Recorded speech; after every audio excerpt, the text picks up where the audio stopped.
নমস্কার। আশা করি আপনারা প্রত্যেকে ভালো আছেন। আজকে কিছু কথা বলার জন্য আমি আপনাদের কাছে এসেছি। তো আমাকে বেশ কয়েকদিন ধরে অনেকেই আমাকে কিছু স্ক্রিনশট, কিছু লিঙ্ক আমাকে অনেকে পাঠাচ্ছেন, আমার যারা বন্ধুরা রয়েছেন। তো সেখানে আমি দেখছি যে কিছু কমেন্ট করা হয়েছে, কিছু কমেন্টে আলোচনা করা হচ্ছে বা কোনো ভিডিওতে বলা হচ্ছে এই আমাদের কাছে এসে এই খরচের সমস্ত বিষয় নিয়ে।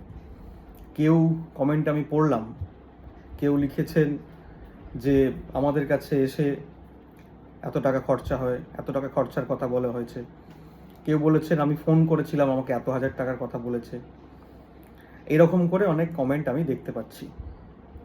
তো প্রথমেই বলে রাখি যে আমাদের এই খরচ বা আমাদের কাছে এলে কি খরচ হয়, এইটা আমি গত বছর অর্থাৎ 2025-এর অক্টোবর মাসের 18ই অক্টোবর 2025 গল্পওয়ালা চ্যানেলে ভূত চতুর্দশী স্পেশাল এপিসোডে 1 ঘন্টা 46 মিনিট এপিসোডের মধ্যে, মানে টোটাল 1 ঘন্টা 50 মিনিটের এপিসোড ছিল সেটি, অর্থাৎ ভূত চতুর্দশী স্পেশাল এপিসোড। সেই এপিসোডে আপনারা গিয়ে দেখে নিতে পারেন। 18ই অক্টোবর 2025-এ গল্পওয়ালা রিলিজ করেছে ভূত চতুর্দশী স্পেশাল এপিসোড। যেখানে আমি আমার একটি স্যারের বাড়ির ঘটনা বলেছিলাম, সেখানে 1 ঘন্টা 46 মিনিট, মানে সময় স্কিপ করে নেবেন 1 ঘন্টা 46 মিনিট। ওই সময় থেকে আমি আমাদের কাছে এরকম কি খরচা হয়, কত খরচ বেশি হয়, আমি সমস্ত রকম কিন্তু কিছু ইনফরমেশন দিয়ে দিয়েছিলাম যে আমাদের কাছে খরচ কিন্তু বেশি হয়। তারপরেও কিছু ব্যক্তি দেখছি এরকম কমেন্ট করছেন। আমি প্রত্যেকের কাছে অনুরোধ করব এটাই, একদম বিনম্রভাবে, আমি কোনো অহংকারের সঙ্গে নয়, যে যেখানে যার কম মনে হবে কোনো রেমেডির ক্ষেত্রে, আপনারা সেখান থেকে রেমেডি করাতে পারেন। এমন কোনো কেউ মাথার দিব্যি দেয়নি যে আমাদের কাছেই আসতে হবে, আমাদের কাছেই এসে ঘুরে যেতে হবে। আমি কাউকে তো ডাকি না, আমি কাউকে আসার জন্য ইনসিস্ট করিও না, আমি আসার জন্যই বলি না। টাকা দিন দিন করে বিরক্ত করা তো দূরের কথা। তো যার যেখানে কম মনে হবে তারা সেখান থেকে গিয়ে আপনাদের রেমেডি করে নিতে পারেন। আর এক্ষেত্রে আমি কয়েকটা জিনিসের কথা বলি, আমাদের রেমেডির চার্জ সত্যি বেশি। এবং শুধুমাত্র অনেকে বলেন যে তাহলে কি গরিব মানুষে যাবে না, আসবেন অবশ্যই। আমি প্রত্যেকটা জায়গাতে তো বলেছি, আমি ওই এপিসোডেও বলেছিলাম যে যারা খেতে পাচ্ছেন না, যাদের পয়সা নেই, পরের দিনে কি সংসার চালাবো কিভাবে, এই টাকা পয়সাটুকু নেই, ওনারাও আমাদের কাছে আসবেন। তাদের জন্য আমরা বিনা পয়সা, তাদের ব্যবস্থা আছে, তাদের জন্য যোগ্যাহতি আছে। কিন্তু একটা পার্মানেন্ট সলিউশন করার জন্য, পার্মানেন্ট সলিউশন সেটাকে বেরোতে গেলে রেমেডি যদি আমরা করি তার রেট কিন্তু আমাদের কাছে অনেক বেশি। এটা তো ক্লিয়ার, আমি তো ট্রান্সপারেন্ট সবার কাছে, প্রথম থেকেই বলেছি, বলে দিচ্ছি, আপনারা দেখে নিন গিয়ে। ওটা তো আমি আর এডিট করতে পারবো না। আপনারা চলে যান 2025-এর গল্পওয়ালার 18ই অক্টোবরের ভূত চতুর্দশী স্পেশাল এপিসোডে 1 ঘন্টা 46 মিনিট সময়টা চলে যান, স্কিপ করুন ভিডিওটা, গিয়ে ওখান থেকে দেখে নিন। প্রায় 1,90,000-এর মতো মানুষ ওই ভিডিওটা দেখেছেন। ঠিক আছে, তারপরেও আমি তো ঘোষণা করে দিয়েছি যে আমাদের কাছে রেমিডিয়াল চার্জ বেশি। তারপরেও আপনারা তাহলে যারা কমেন্ট করছেন, যদি অরিজিনালি কমেন্টগুলো হয়, যদি সেই যারা কমেন্ট করছে সেই ব্যক্তি অরিজিনাল হয়, তাহলে তারা কেন কি করতে আমার কাছে এসেছিলেন? এর প্রশ্নের উত্তর আমার জানা নেই। কেন কি করতে এসেছিলেন? এসে ঘুরে গিয়ে এই ধরনের কথা বলা, এর তো কোনো মানে হয় না। আমি তো প্রথম থেকেই বলে দিয়েছি, আমার তো ঘোষণা করা আছে পডকাস্টের মধ্যে। তারপরেও কেন আপনারা এসেছেন? আর যাদের টাকা পয়সা নেই, যারা একদম অপারগ ব্যক্তি, আপনার ফোন করে আমাকে বলুন যে দাদা আমি যা যেতে চাই আপনার কাছে, কিন্তু আমার কাছে কোনো টাকা পয়সা নেই, আমার কাছে আমি রেমেডি করাতে পারবো না, আমার কাছে কোনো রকম টাকা পয়সা নেই। তার জন্য আমাদের ব্যবস্থা আছে, তার জন্য আমরা আছি তাদের জন্য। কিন্তু কেউ হাতে স্মার্ট ওয়াচ, হ্যাঁ, ব্র্যান্ডেড জামা কাপড়, গাড়ি নিয়ে এসে এখানে ঘুরে যাবেন, আর রেমেডির চার্জ শুনে বাড়ি গিয়ে কমেন্ট করবেন কেউ যে ওদের কাছে গিয়েছিলাম এত হাজার টাকা বলেছে, ওরা মানে চিটিংবাজ, এই সমস্ত কথা কিন্তু মেনে নেব না। আপনাদেরকে কেউ ডেকে আনা হয়নি, কেউ ডাকিনি, আমি ডাকিনি, আসতে হবে না। এটা অহংকারের জন্য বলছি না, এরকম মানুষজনদের আসার দরকার নেই। যাদের সত্যি সমস্যা আছে, যাদের সত্যি সমস্যার জন্য আমাকে ফোন করে ডাইরেক্ট বলুন দাদা আমার টাকা পয়সা নেই, আমি খরচা করতে পারবো না। তা আমি কি করতে হবে আমাকে বলুন, আমি খরচা করতে পারবো না কোনো কিছু, তার জন্য আপনি কি করবেন, এরকম করে বলবেন আমাকে। আমি তো প্রত্যেকের সঙ্গে সেইভাবে কথা বলি। আমি যেভাবে আজকে কথা বলছি আপনারা জানেন, আমি এতটা রুডভাবে কথা বলি না কারোর সঙ্গে। কোনো ভিডিওতেও কোনো দিন এইভাবে রুড কথা বলতে আমি পছন্দও করি না। কিন্তু আমার এটা সত্যি ব্যক্তিগতভাবে আমি রাগ হয়েছে ব্যাপারটা। কিছু ব্যক্তি এরকম করেছেন যারা এখান থেকে ঘুরে গিয়ে কমেন্ট করেছেন। আর এই ঘোলা জলে মাছ ধরতে নেমে কয়েকজন যারা আমাকে হিংসা করেন, ঈর্ষা করেন, এইরকম কয়েকজন ব্যক্তি তারা কিন্তু ঘোলা জলে এই সুযোগটা নেওয়ার চেষ্টা করছেন। আমাকে ভাঙিয়ে খাওয়া, আমাকে নকল করা, এই সমস্ত বিষয়গুলো করছেন। তাই অপরের পিছনে কাঠি করে, অপরের পিছনে লেগে কোনো দিন উন্নতি করা সম্ভব হয় না। অনেকে লিখছেন সবুজ কালিমাকে সামনে রেখে ব্যবসা হচ্ছে। মন্দিরে আসতে গেলে কি কোনো টাকা পয়সা কেউ চায়? মন্দিরে আসতে গেলে কেউ কোনো রকমভাবে অ্যাপয়েন্টমেন্ট করতে হয়? আমি তো প্রত্যেকটা জায়গাতে বলেছি, মন্দির সকাল 10:30 থেকে 12টা পর্যন্ত মন্দিরে দর্শনের সময় আমাদের মন্দিরে একটা টাকা লাগে না, এখানে দক্ষিণা দিতে হয় না। এলে অমাবস্যার দিনে আহুতি দিতে গেলে একটা পয়সা খরচা করতে হয় না। মানসিক মঙ্গল কামনার জন্য যদি কেউ আহুতি দিতে কোনো সমস্যায় পড়ে, তার যজ্ঞ আহুতি আমরা যে করাই 4-5 ঘন্টা ধরে বসে যে যজ্ঞ করি না, সেখানে একটা টাকা আমরা চাই না কারোর কাছ থেকে, দিতে হয় না। ভোগ খেয়ে যে আমরা আমাদের বাড়ির পক্ষ থেকে ভোগ রান্না করা হয়, সেই ভোগ প্রত্যেককে প্রদান করা হয়, তার জন্য একটা কুপন মূল্য বা কোনো রকম চার্জ করা হয় না। তারপরেও এত রকম পরিষেবা দেওয়ার পরেও তারপরেও যদি আমাকে এই রকম কথা শুনতে হয় বা আমাকে কমেন্ট পড়তে হয় যে দেবজ্যোতি চিটিংবাজ, সত্যি বলছি বড় দুঃখ লাগে আমার এই জায়গায়। এত ট্রান্সপারেন্ট, এত ক্লিয়ার থাকার পরেও যদি মনে হয় যে দেবজ্যোতি চিটিংবাজ, আসবেন না, আসার দরকার নেই। অনেক দুঃখ কষ্ট থেকে কথাটা বলছি আমি আজকে। খারাপ ভাববেন, আপনারা খারাপ ভাবতে পারেন, কিন্তু আমি আরো বেশি করে এই ব্যথায় ব্যথিত হয়েছি।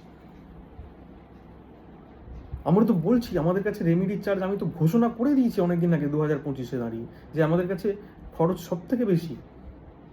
আমি তো বলেছি, সেই ভিডিওটা গিয়ে দেখে নিন, সেখানে আমি কি কথা বলে এসেছি। তো তারপরেও আমাকে এই ধরনের কথা শুনতে হচ্ছে।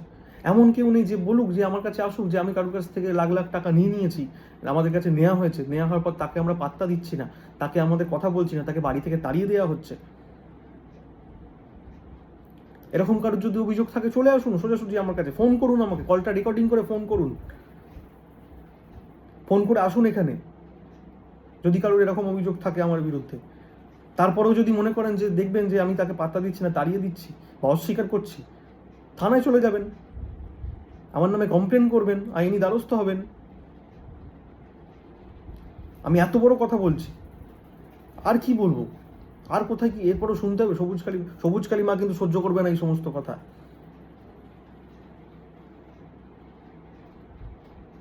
প্রত্যেককে বলা হয় যে আপনারা যতদিন না রেমেডি খরচা করতে পারছেন, আপনাদের সেই অবস্থা নেই, যজ্ঞে আহুতি দিতে আসুন, যজ্ঞে আহুতির জন্য আপনাদের দোষ খণ্ডনগুলো আমরা বিনা পয়সায় করে দেবো। তাহলে আর কি বলবো? আমি কারোর বিরুদ্ধে, আমি অনেকের বিরুদ্ধে বললে এক্ষুনি বলতে পারি, অনেকে অনেক রকম পডকাস্টে আমাকে ঠেস মেরে অনেক কথা বলছেন, আমি শুনতে পাচ্ছি, বা আমাকে অনেকে বলেছে, আমাকে দেখিয়েছে লিঙ্ক, আমি অনেকে বলতে পারি, কিন্তু আমার সেই লেভেলটাই নয়, বা আমি সেই অভদ্রতার জায়গায় নেই। আমি ওই আর একটা জিনিস হলো তো, অতিরিক্ত ভদ্রতা আমার দুর্বলতা কেউ ভেবে নেবেন না। আমি প্রত্যেকের সঙ্গে যে ভদ্রভাবে ব্যবহার করার চেষ্টা করি, এটা আমার পারিবারিক শিক্ষা, এটা আমার ব্যক্তিগত শিক্ষা। এটাকে যদি কেউ দুর্বল মনে করেন, বা এটাকে যদি মনে করেন যে দেবজ্যোতি চুপ করে বসে আছে বা কিছু উত্তর দিচ্ছে না, এটাকে কেউ দুর্বলতা মনে করে নেবেন না। আমি কারোর বিপক্ষে কোনোদিন বলি, কোনোদিনই নয়। হ্যাঁ, অন্যায় কিছু যখন দেখি সেই বিষয়ে আলোচনা করেছি, আমার ভুল সেগুলো। আমার যদি ভুল হয় প্রমাণ করে দিন আমাকে, আমার কাছে আসুন, আমার কাছে যার যার খারাপ লেগে থাকে আমার কোনো কথায়, আমার কাছে আসবেন, এসে বলবেন দেবজ্যোতি আপনি এই কথাটা বলেছেন, ভুল বলেছেন, তার প্রমাণ এই। আমি ক্ষমা চেয়ে নেবো তার কাছে। অন্যায় করলে ক্ষমা চাইতে লজ্জা কিসে? আর আমি জ্ঞান তো কোনো অন্যায় করিনি। এত ট্রান্সপারেন্ট থাকার পরেও, এত কিছু দেখার পরেও, এত কিছু রকমভাবে মানুষের সঙ্গে মেশার পরেও যদি এরকম কথা শুনতে হয় আজকে দাঁড়িয়ে, ভীষণ কষ্ট লাগে। আমি আজকে আমার হোয়াটসঅ্যাপ চ্যানেল আছে, একটি হোয়াটসঅ্যাপ গ্রুপ আছে, আমি সবার কাছে আজকে আমি মেসেজ করে বললাম আপনারা শুনুন এই ঘটনা এরকম হচ্ছে, আপনারা কি বলবেন এই বিষয়ে? আমাকে তো পার্সোনালি চেনেন সবাই, কি বিষয় বলবো? আজকে অনেক কথা বললাম আপনাদেরকে, আর কি বলবো বলুন? আমি আর একবার ঘোষণা করে দিচ্ছি, যাদের যেখানে কম মনে হবে আপনারা সেখানে যাবেন, আপনারা সেখান থেকে করাবেন। আমার কোনো আপত্তি নেই, কোনো রকম কথা নেই, আমি তো ডাকি না কাউকে। আমরা পডকাস্ট থাকার, স্মার্টফোন ওঠার, ইন্টারনেট ওঠার আগেও ছিলাম, ইন্টারনেটই বহুল প্রচলিত হওয়ার আগেও ছিলাম, যেমন আমাদের এখানে মানুষজন আসতেন। এই ইউটিউব আসার আগেও যেমন আমরা ছিলাম, ইউটিউব আসার পরেও যেমন আমরা ছিলাম, এই পডকাস্টে যাওয়ার পরেও আমি আছি। পডকাস্ট যদি বন্ধ হয়ে যাও আমরা থাকবো। আমি লকডাউনের জ্যোতিষী নই, অনেকের গায়ে লেগে যেতে পারে। আমি 2015 সাল থেকে চেম্বার করছি। অনেক হোমরা চোমরা যারা অনেকে বসে থাকে না, তাদের থেকেও আমি অ্যাস্ট্রোলজিতে সিনিয়র। আমি 2015 সাল থেকে জ্যোতিষ চর্চা করছি, চেম্বার করছি, তার প্রমাণও আছে, আমার এলাকায় এসে জেনে নেবেন। আর একজন লিখেছেন যে আপনারা এরকম চার্জ করেন, আপনারা মানসিকতা কি? আমার মানসিকতা কি না আমার এলাকায় এসে জিজ্ঞাসা করে নেবেন আমার মানসিকতা কি, আর আমার ফেসবুক প্রোফাইলটা গিয়ে দেখে নেবেন আমার মানসিকতা কি, আমি কি কাজ করি, কোন মানুষের পাশে থাকি আর কি কাজ করি। আমার ইউটিউব চ্যানেলটা ভিডিও দেখে নেবেন, আমাদের কাছে মানুষজন এসে কি বলে, যারা আমাদের কাছে রেমেডি নিচ্ছে তারা কি পেয়েছে। এক্সেপশনাল দু একটা কেস থাকতে পারে। কেউ আমাকে বলেছে যে এরকম দাদা আমার কেউ অনেকে এরকম হয়েছে, আমি তো বলছি একটা ঘটনা হয়েছে, আমি আপনাদেরকে বলি, পরিষ্কার বলে দিচ্ছি। একটা ঘটনা এরকম হয়েছিল, একজনের ভদ্রমহিলা, ওনার ছেলের নানা রকম প্রবলেম ছিল, আমি নাম ঠিকানা কিচ্ছু বলছি না, বললেই বলতে পারি আমি এক্ষুনি, বেহালাই বাড়ি, নাম ঠিকানা বলবো না, আমি তাদের সমস্যা কেন ফেলবো। এরকম হয়েছিল, তাদের যথেষ্ট টাকা খরচা হয়েছিল, একটা রেমেডি করা হয়েছিল এখানে। কিন্তু তাদের ছেলের যে সমস্যা, সেই সমস্যা 1 সপ্তাহ 15 দিন যায়নি, তারা আমাকে বারবার ফোন করছে যে আমার ভালো হচ্ছে না, আমার ভালো হচ্ছে না। আমি বললাম আধ্যাত্মিক জিনিসে এত তাড়াতাড়ি সম্ভব নয় কিছু, একটা স্বাভাবিক নিয়মে যে পরিবর্তনটা হয় সেটা আস্তে আস্তে আসবে, একটু সময় দিন। কিন্তু উনি বারবার আমাকে ফোন করছিলেন, নিশ্চয়ই তার কোনো কষ্ট ছিল, সেটা আমারও খারাপ লেগেছিল। আমি সঙ্গে সঙ্গে দাঁড়িয়ে তার যা যা রেমেডির জন্য উনি খরচা করেছিলেন না, আমি আমার পুরোটা ফেরত দিয়ে দিয়েছিলাম। কারণ আমি এই জামা, এই গায়ে, এই 75 বছরে আমাদের ঘরানায় না দাগ নেবো না, এটুকু বিশ্বাস আমার উপর রাখবেন যারা আমাদেরকে পছন্দ করেন বা ভালোবাসেন, যারা আমার কথা শোনেন। এইটুকু বিশ্বাস আমার উপর রাখবে, এই গায়ে দাগ নেবো না আমি, কোনো কালির ছিটে নেবো না।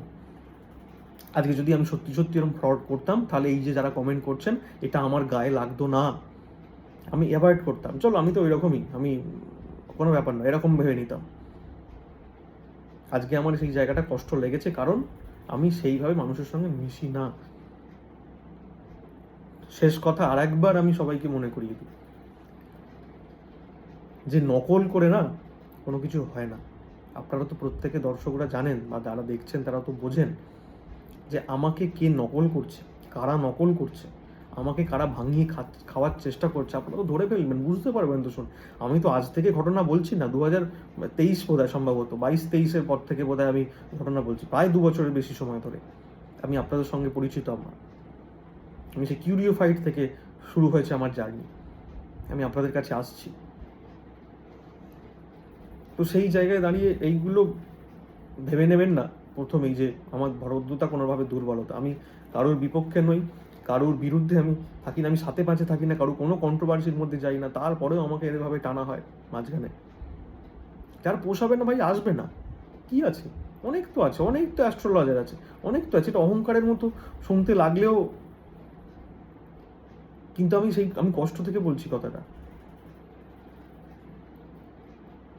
আর কি বলবো, সবাই ভালো থাকবেন, সবাই সুস্থ থাকবেন, আর কিছু বলার নেই। যারা আমাকে পছন্দ করেন না, যাদের মনে হয় আমি বেশি টাকা নিই, বেশি বড় বড় কথা বলি, বাতেলা মারি, যাদের মনে হয়, তারা দয়া করে আমার থেকে দূরে থাকবেন। তাতে যদি আমার দর্শক সংখ্যা 100টা ভিউ হয় আমার ভিডিওতে, আমি খুশি, আমি খুশি থাকবো।